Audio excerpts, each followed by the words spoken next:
और भांकरोटा अग्निकांड से जुड़ी हुई बड़ी खबर आपको बता रहे हैं। दरअसल एसएमएस अस्पताल के बर्न वार्ड में 24 लोगों का इलाज जारी है और अब तक कुल 14 लोगों की इसमें मौत हो चुकी है। 13 लोगों की एसएमएस अस्पताल में मौत हुई है और एक की जयपुरिया अस्पताल में मौत हो गई है। 9 मृतकों की अभी तक शिनाख्त हो चुकी है। 5 ऐसे लोग हैं जिनका अभी भी कौन है वो उनकी पहचान होना बाकी है।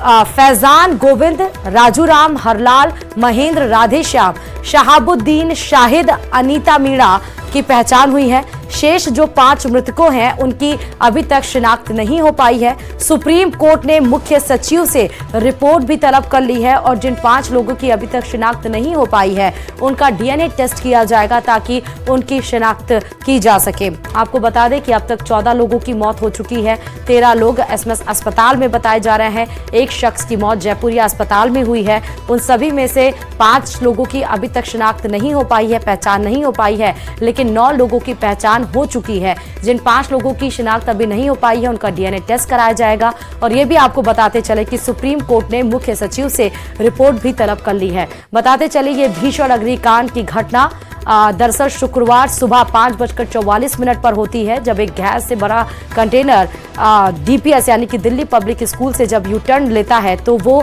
टकरा जाता है एक टैंकर से और उसके बाद एक भयंकर बम ब्लास्ट होता है और उसके बाद से वहां पर खड़े जो तमाम गाड़ियां थी उसकी चपेट में आ जाती हैं और इसमें कई लोग झुलस जाते हैं। 43 ऐसे मरीज जो केवल एसएमएस अस्पताल में पहुंचते हैं और उसमें से 13 लोगों की मौत हो चुकी है। 25 ऐसे मरीज हैं जो 75% से ज्यादा झुलस गए हैं, जो अभी भी जिंदगी और मौत के बीच जंग लड़ रहे हैं और डॉक्टर्स के सामने एक बड़ी चुनौती है उनके जीवन को बचाने की।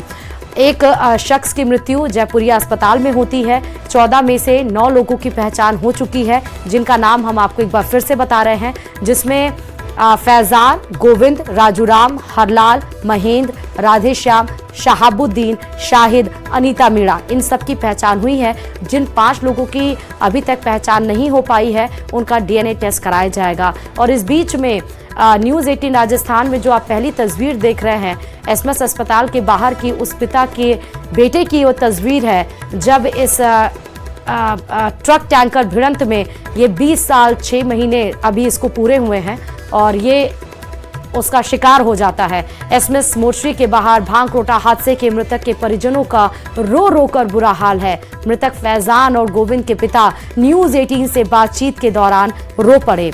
देखिए क्या कुछ उन्होंने बोला जब हमारे संवाददाता ने उनसे सवाल किया।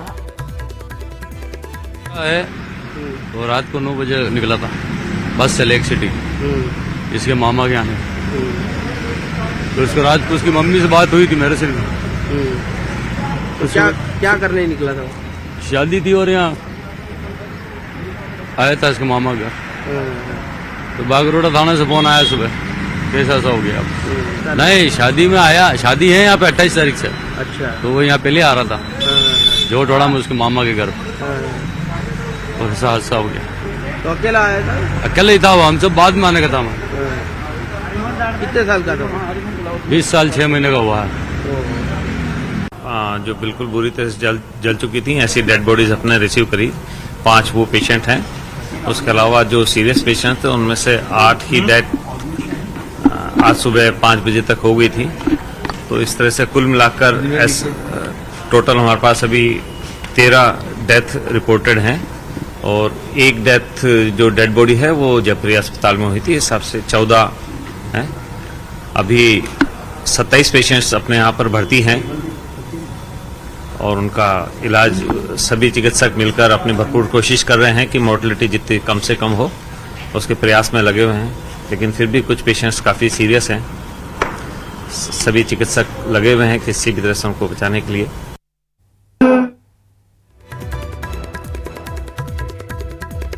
सौरभ संवाददाता एसएमएस अस्पताल से हमारे साथ इस खबर पर जुड़ चुके हैं।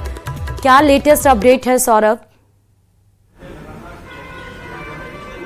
देखिए अभी कांग्रेस के नेता सचिन पायलट यहाँ पर पहुँचने वाले हैं और घायलों का हाल जो है वो यहाँ पर जानेंगे। कुछ ही देर में उनका आने का कार्यक्रम है और उससे पहले कांग्रेस के अन्य नेता जो हैं वो यहाँ पर पहुँचे हुए हैं। लेकिन जिस प्रकार का हेल्थ बुलेटिन एसएमएस अस्पताल प्रशासन ने जारी किया है, मरीजों की हालत जो है वो गंभीर बताई जा रही है। वेंटिलेटर पर मरीज हैं और चूंकि डॉक्टर राकेश जैन के ही यूनिट में पूरा इलाज जो है वो चल रहा है, उनसे बात करने की कोशिश करते हैं कि आखिरकार किस प्रकार की स्थिति जो है वो। सर, मरीज जो आपके वहाँ पे 27 मरीज एडमिट हैं, किस किस प्रकार की कंडीशन में हैं फिलहाल? अभी 24 पेशेंट टोटल एडमिट है। रात को भी 2 पेशेंट और एक्सपायर हो गए थे। तो जो 24 पेशेंट हैं उनमें से कुछ गंभीर हालत में हैं। जैसा कि पहले कल बताया था कि 15 पेशेंट जो हैं वो काफ़ी 50% से ऊपर थे, उनमें से कुछ एक्सपायर हो गए और बाकी 4-5 पेशेंट अभी भी वेंटिलेटर पे ही हैं। और बाकी जो पेशेंट है उनका ड्रेसिंग वगैरह करेंगे, आगे जो फर्दर ट्रीटमेंट रहेगा उसके साथ साथ पता लगेगा, क्योंकि बर्न जो है काफ़ी डीप हुए हैं। तो परसेंटेज का कम होना ये शो नहीं करता कि पेशेंट आउट ऑफ डेंजर है। यदि डीप बर्न है तो डीप बर्न जो है वो भी काफ़ी आगे जाके डेंजरस हो जाते हैं। तो जैसे जैसे समय निकलेगा उसके साथ हमें पता लगेगा कि आगे कितने पेशेंट और सीरियस हो सकते हैं। ये 24 जो मरीज हैं उनमें कोई बच्चा तो नहीं? नहीं, बच्चा कोई भी नहीं है। बच्चा कोई भी नहीं। 5 फीमेल्स हैं। फीमेल्स में से 1 फीमेल जो है वो काफ़ी सीरियस है और बाकी 4 ठीक हालत में है। ये 24 में आपने बताया कि सभी जले हुए हैं, किस किस प्रकार का इनके बर्न हैं? क्योंकि आपने बताया जिस प्रकार से कि कई क्रिटिकल हैं, तो सभी क्या खतरे में हैं या फिर? नहीं, ऐसा नहीं कहा सकता कि सभी खतरे में है, क्योंकि मास कैजुअलिटी हुई है। इस मास कैजुअलिटी में जो depth of the burn immediately हम डिसाइड नहीं कर सकते कि कुछ जैसे कम परसेंट के हैं, 10% बर्न है तो ठीक है, वो लिमिटेड बर्न है। बाकी जो पेशेंट हैं जो थोड़े बहुत ज़्यादा जले हुए हैं, उनकी जैसे जैसे हम ड्रेसिंग करते रहते हैं उसके बाद हमें पता लगता है कि कितने सुपरफिशियल पार्ट है और कितना डीप पार्ट है। तो डीप पार्ट जो रहता है वो हरदम ही एक सीरियसनेस को शो करता है। तो मैंने जैसा अभी बताया, वापस से मैं रिपीट कर रहा हूँ कि जैसे जैसे समय गुजरेगा, जैसे जैसे हम ड्रेसिंग करेंगे, जैसे ट्रीटमेंट देंगे, उसके अकॉर्डिंगली हमें आगे का पता लगेगा कि कितना सीरियसनेस रहती है। आप कल सुबह से तमाम डॉक्टर्स लगे हुए, किस प्रकार की चुनौतियों का, क्योंकि सीतापुर एक हादसा हुआ था और उसके बाद इस प्रकार का यह हादसा, दूसरा बड़ा हादसा जयपुर में देखने को, डॉक्टर्स के सामने, स्टाफ के सामने किस प्रकार की चुनौतियां आप लोगों को देखने को मिली? कल सुबह जैसा कि आपको सभी को पता है कि सुबह करीब 6:15 से 6:30 के बीच में सारे पेशेंट आना चालू हो गए थे। तो इनिशियली हमारे पास ऑलरेडी बर्न वार्ड में पेशेंट थे। उन बर्न वार्ड को पेशेंट को हमने कहीं और शिफ्ट किया। नीचे की तरफ एक नया आईसीयू बनवाया था, वहाँ हमने पेशेंट को शिफ्ट किया। हमारे वहीं पे जो कम सीरियस पेशेंट थे उनको वार्ड में एक के साथ में 2 को एडजस्ट किया इनिशियली, और उसके बाद हमने पूरा बर्न वार्ड खाली करा के उसको आइसोलेट किया, जिससे कि सारी जो मैन पावर है एक ही साथ हम उसको ट्रीट कर पाए और सारी मैन पावर भी हमारी मैक्सिमम यूटिलाइज हो सके। तो जो बाकी डिपार्टमेंट, हमारे सारे रेजिडेंट साहब, पूरा डिपार्टमेंट हमारा, वहाँ सारे कंसल्टेंट, नर्सिंग स्टाफ और वार्ड बॉयज वगैरह सारे जो पैरामेडिकल स्टाफ है, सबने एक टीम जुटता होकर, प्लस प्रशासन ने पूरी तरह से, जो हमारा एडमिनिस्ट्रेशन है वो भी वहाँ सुबह से आप देख ही रहे थे, कल सुबह से लेकर शाम तक वहीं थे और जितने जो भी चीज़ों की जरूरत पड़ रही थी इमीडिएटली हम उनका अरेंज कर रहे थे। सर, बर्न केसेज में इन्फेक्शन एक बहुत बड़ा खतरा होता है मरीज के स्वास्थ्य के लिहाज से। किस प्रकार के इन्फेक्शन जो है वो होने के खतरे, और चूंकि परिजन भी वहाँ पर पहुँच रहे हैं, तो क्या उनको मिलने दिया जा रहा है या फिर बाहर ही रखा जा रहा है? किस प्रकार से मैनेज किया जा रहा है? जितना हो सकता है हम परिजन को रेस्ट्रिक्ट कर रहे हैं, बट एक मरीज के साथ में एक अटेंडेंट जब भी हमको नीड होती है हम कर लेते हैं। बाकी हमारे पास इतना नर्सिंग स्टाफ, नर्सिंग स्टूडेंट्स और बाकी लोग हैं जो कि उन सब परिजनों की मरीजों की केयर कर पा रहे हैं। बहुत बहुत धन्यवाद। तो ये है डॉक्टर राकेश जैन, जिनके यूनिट में ये इलाज जो है चल रहा है, और सचिन पायलट यहाँ पर पहुँच चुके हैं। आपको तस्वीरें दिखाने की कोशिश करते हैं। सचिन पायलट जो है वो यहाँ पर पहुँचे हैं, घायलों का हाल जानने के लिए इस वक्त यहाँ पर पहुँचे हुए हैं, और अस्पताल के तमाम जो अधीक्षक और अन्य पदाधिकारी हैं वो भी यहाँ पर मौजूद हैं। और आपको तस्वीर आप देख सकते हैं किस प्रकार की गहमा-गहमी, क्योंकि उनके साथ कई और नेता भी यहाँ पर पहुँचे हुए हैं। कृष्णा पुनिया यहाँ पर उनके साथ में मौजूद हैं, साथ ही अन्य जो कांग्रेस के नेता हैं वो भी यहाँ पर पहुँचे हुए हैं। तो घायलों का हाल जानने के लिए सचिन पायलट जो है वो यहाँ पर पहुँचे हैं, और किस प्रकार के हालात हैं, क्योंकि देखिए 24 मरीज अभी भी जो है वो इलाज ले रहे हैं। तो उनके इलाज के लिहाज से जो है वो तमाम मरीजों के हालात और संभवतः परिजनों से भी बात जो है वो सचिन पायलट यहाँ पर करेंगे। लेकिन चूंकि पहले मरीजों के हाल जो है वो जानेंगे और उसके बाद संभवतः मीडिया से मुखातिब जो है वो होंगे। लेकिन इससे आगे संभवतः मीडिया की जो है वो अलाउ नहीं है और चूंकि बर्न यूनिट में जो है वो इलाज चल रहा है, इसलिए आज से अभी कह सकते हैं कि अधीक्षक जो है वो इस पूरे जहाँ पर किस प्रकार का इलाज चल रहा है उसकी जानकारी देते हुए यहाँ पर सचिन पायलट को बताया जा रहा है कि आखिर किस प्रकार का इलाज जो है वो चल रहा है, किस प्रकार की कंडीशन है मरीजों की जो 5 शिनाख्त नहीं हो पाई है उसको मामले में किस प्रकार से आगे बढ़ा जा रहा है। इन तमाम पहलुओं के बारे में जानकारी जो है वो इस वक्त यहाँ पर जुटाने की कोशिश जो है वो सचिन पायलट कर रहे हैं और इसके बाद संभवतः मीडिया से मुखातिब जो है वो होंगे। लेकिन आप देख सकते हैं कि यहाँ पर किस प्रकार से अब जो है वो बर्न यूनिट की तरफ सचिन पायलट जो है वो रवाना हो रहे हैं। जी सचिन पायलट से सौरभ बात नहीं हो पा रही है क्या? हाँ बस इससे आगे मत जाओ, बात नहीं हो पाएगी। हाँ ठीक है। अविनाश जी इधर ले लो, नहीं ऊपर मत जाओ भैया।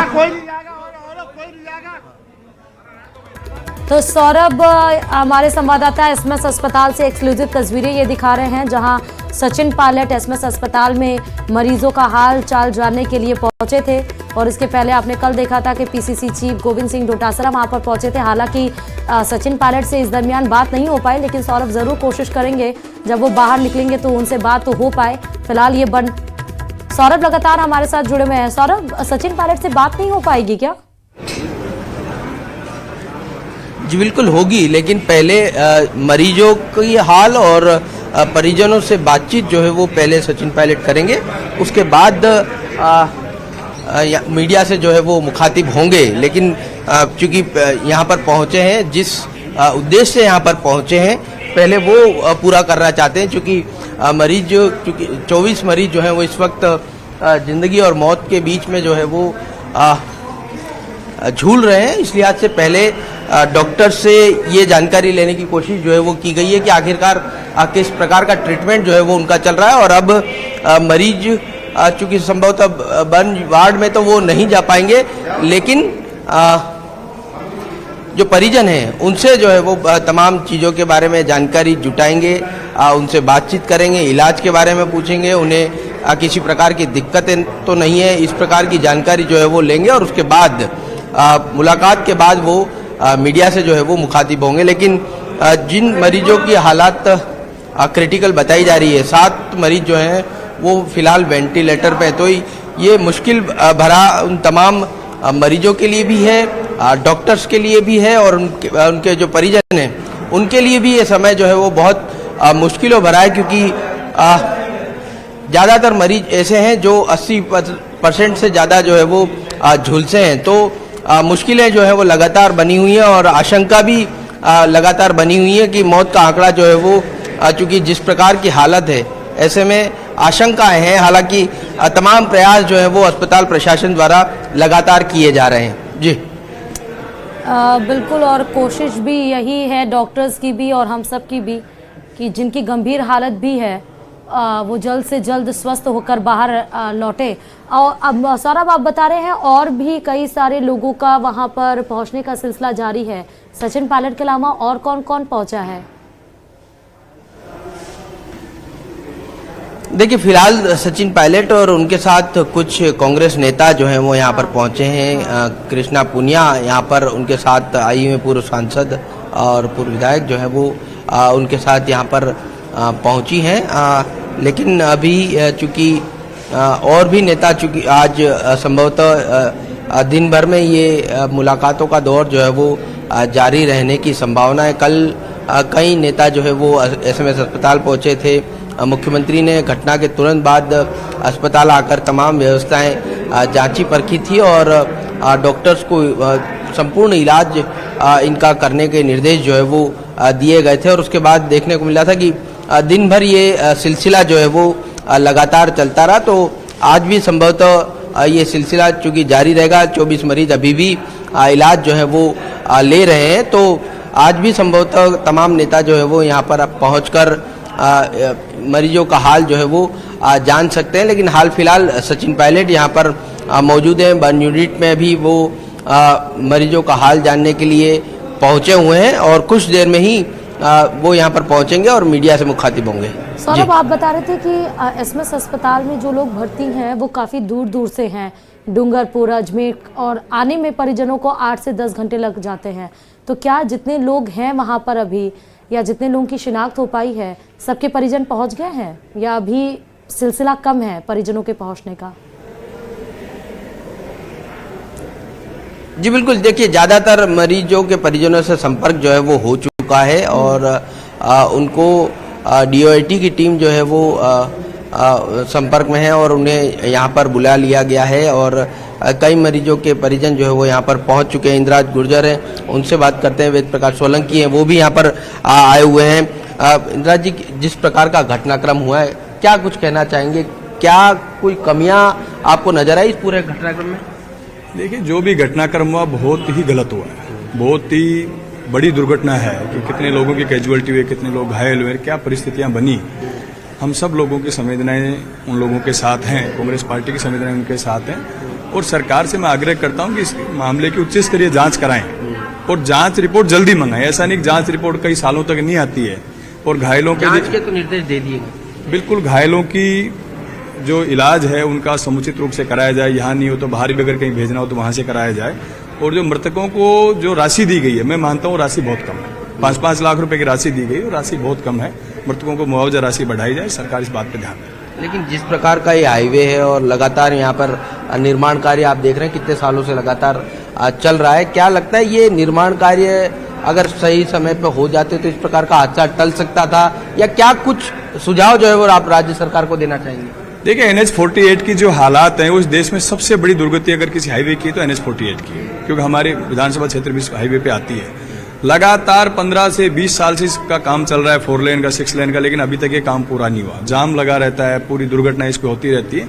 कहीं ना कहीं NHAI का फेलियर है। NHAI को इस बात पे ध्यान देना चाहिए कि क्या हमारी कमियां रही और उस कमियों को हम किस तरीके से ठीक करने का काम करें। कमियों को जो है वो ठीक करने का काम करें। वेद प्रकाश सोलंकी जी हैं, आप भी यहाँ पर आए हैं, किस प्रकार से, चूंकि अब तक 14 लोगों की इसमें मौत हो चुकी है और 5 की शिनाख्त जो है वो नहीं हो पाई है? देखिए, ये प्रशासन का फेलियर है। सब लोग जानते हैं कि कल किस तरह से, जब पहले कांग्रेस के तमाम लोग आ गए थे सबसे संवेदनशील प्रोटेक्ट करने के लिए, और कांग्रेस के सभी लोग, कांग्रेस के नेता हमारे सचिन पायलट जी आए हैं, कल भी कांग्रेस पार्टी के हमारे सभी नेता आए थे। कांग्रेस ऐसे कामों में हमेशा जनसहयोग के माध्यम से आगे रहती है, हमेशा। पहले भी चाहिए यहाँ पे ब्लास्ट हुए और भी कोई भी घटनाएं हुई हो, कांग्रेस के सभी लोग आते थे। देखो, इसको मैं पॉलिटिकल नहीं, लेकिन जिस प्रकार की घटना हुई है, क्या सुझाव है कि इस प्रकार की घटना दोबारा ना हो? ये तो सारे सब मालूम है, सारी चीजें वहां पे जाके कि जो स्थिति हो रही है वहां पे, कि जो हाईवे, ये पता था कि ये हाईवे में स्थिति है कि जो पिछले 3-4 साल से लगातार इस हाईवे पे बहुत बड़ा दबाव है। रोडों का, पुलियों का निर्माण कार्य बहुत धीमी गति से चालू हो रहा है और ऐसे जो घटनाक्रम है ये नहीं होनी चाहिए थे। जो कल की घटनाक्रम है ये सरकार का फेलियर है एक तरह से। लेकिन हमारी सबकी संवेदनाएं जो मृतक आश्रित उनके साथ हैं, जो घायलों के साथ हैं। हम लोग सब चाहते हैं कि ये जो ये घटनाएं होनी चाहिए थी ये नहीं होनी चाहिए थी और इसमें कम कैजुअलिटी में इनमें बचाया जा सकता था अगर संसाधन वहां पहले पहुंच जाते। डेढ़ के बाद में संसाधन वहां पहुंचे हैं। ठीक है सौरभ, बहुत शुक्रिया।